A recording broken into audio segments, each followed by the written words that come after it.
বাক্য বলছে তিনি মনুষ্য পুত্রও ছিলেন, একদম মতলব মনুষ্য রূপ ধারণ করে এই দুনিয়াতে এসেছিলেন।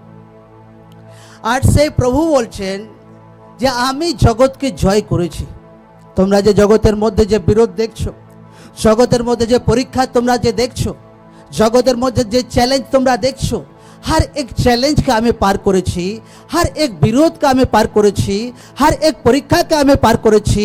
যখন আপনার লাইফে পরীক্ষা আসে, তো যখন আপনি আত্মিক লড়াইকে লড়তে থাকেন, তখন আপনার মনে হয় যা বাবা এই বিরোধে আমি জিতবো, যা বাবা এই পরীক্ষাটা কি আমি কি জিতে যাব, আচ্ছা এই চ্যালেঞ্জে আমি কি পার করতে পারবো। কিন্তু যিশু খ্রিস্ট আমাদেরকে উদাহরণস্বরূপ আপনাকে দেখাচ্ছেন যে আমি हर एक পরীক্ষা চ্যালেঞ্জ পার করেছি, আর তোমাকেও আমি শক্তি দিচ্ছি। তুমি আমাকে বিশ্বাস করো, তুমি हर বিরোধ, हर চ্যালেঞ্জ, हर পরীক্ষা প্রভু যিশুর নামে তুমি পার করতে পারবে একদম।